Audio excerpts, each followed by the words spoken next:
Hi viewers, welcome to நமது இல்லம். இன்றைக்கி நம்ம ஆடிப்பெருக்கு தாலிச்சரடு மாற்ற நல்ல நேரம். தாலி செயின் போற்றிப்பவங்க, தாலிச்சரடு மாற்றாதவர்கள் இப்படி செய்யுங்கள், தீர்க்க சுமங்கலி யோகம் உண்டாகும் அப்படின்னு சொல்லியிருக்கோம். ஆடி 18ஆம் பெருக்கு அப்படின்னாலே பல பொருட்கள், மங்கள பொருட்களை வாங்குவது, புனித நீராடுவது, ஆற்றங்கரையோரம் வழிபாடு செய்வது, இது எல்லாவற்றையும் விட அந்த தாலி பிரித்து கோர்ப்பது அப்படின்றது ரொம்பவே முக்கியமானது. ஆற்றங்கரையோரம் மக்கள்லாம் ஒன்று கூடி புதுமண தம்பதிகள்லாம் அந்த மூத்த சுமங்கலிகைகளால் அவங்க தாலியை பிரித்து மாற்றி கோர்த்து போட்டுக்குருவாங்க. இந்த மாதிரி செய்வதன் மூலம் அந்த தீர்க்க சுமங்கலி யோகமும் கணவனின் ஆயுள் அதிகரிக்கும் அப்படின்றதும் ஒரு ஐதீகம். இது ஆற்றங்கரையோரம் தான் போய் பண்ணணும் அப்படின்றது கிடையாது. நம்ம வீட்டில் இருக்கக்கூடிய சுமங்கலி பெண்கள் தாலி பிரித்து கோர்ப்பதன் மூலமும் அந்த தீர்க்க சுமங்கலி யோகம் உங்களுக்கு கிடைக்கும். அந்த தாலி பிரித்து கோர்க்கக்கூடிய நல்ல நேரத்தை தான் இந்த பதிவில் பார்க்க போகிறோம்.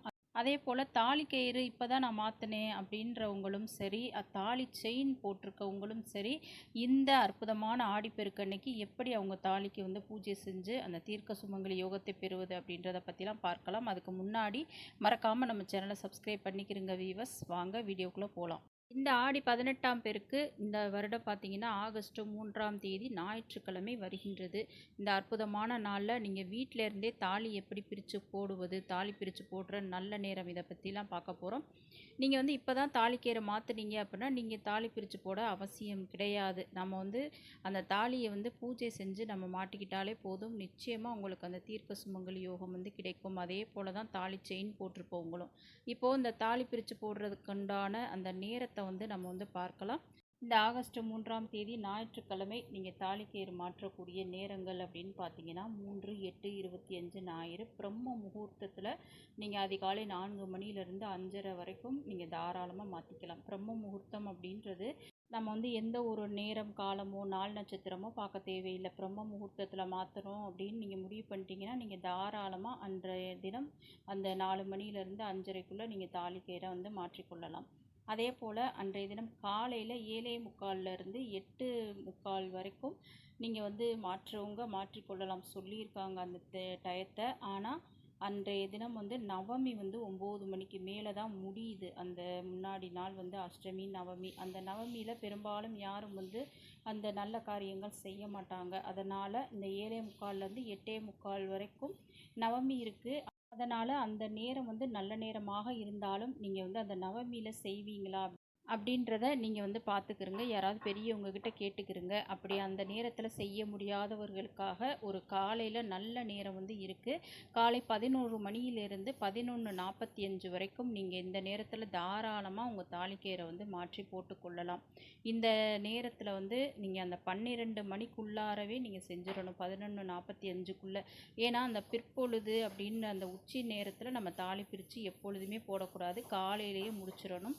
அதனால் இந்த அற்புதமான அந்த 11 மணிலேருந்து 11:45க்குள்ளே நீங்கள் தாலிக்கயிறை மாற்றிக்கொள்ளுங்கள். அப்படி இல்லாதவங்க பிரம்ம முகூர்த்தத்தில் மாற்றினாலே போதும்.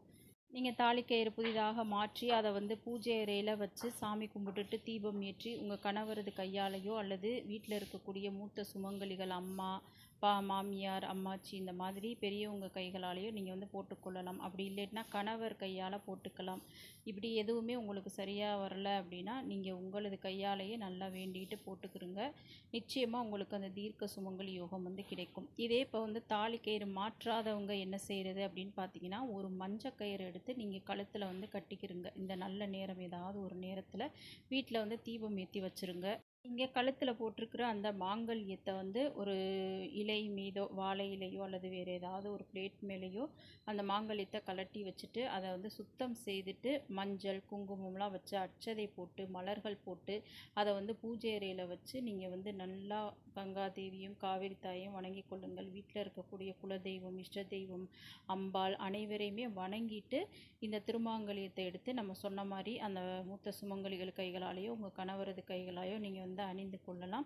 அல்லது நீங்களே அதை எடுத்து போட்டுக்கொள்ளலாம். இந்த மாதிரி செய்வதன் மூலமும் நிச்சயமாக உங்களுக்கு அந்த தீர்க்க சுமங்கலி யோகமும் அந்த மாங்கல்ய பாக்கியமும் அதிகரிக்கும். உங்கள் கணவரின் நீண்ட ஆயுள் அதிகரிக்கும். அதனால் இந்த தாலி பிரித்து போட முடியலையே அப்படின்ற கவலை உங்களுக்கு வேண்டாம். இந்த ஒரு மெத்தடை நீங்கள் ஃபாலோ பண்ணுங்கள். நிச்சயம் அது உங்களுக்கு தீர்க்க சுமங்கலி யோகத்தை கொடுக்கும். இது மாதிரி பல பயனுள்ள தகவல்களை தெரிந்து கொள்வதற்கு மறக்காமல் நம்ம சேனலை சப்ஸ்கிரைப் பண்ணிக்கிறங்க வீவர்ஸ். தேங்க்யூ.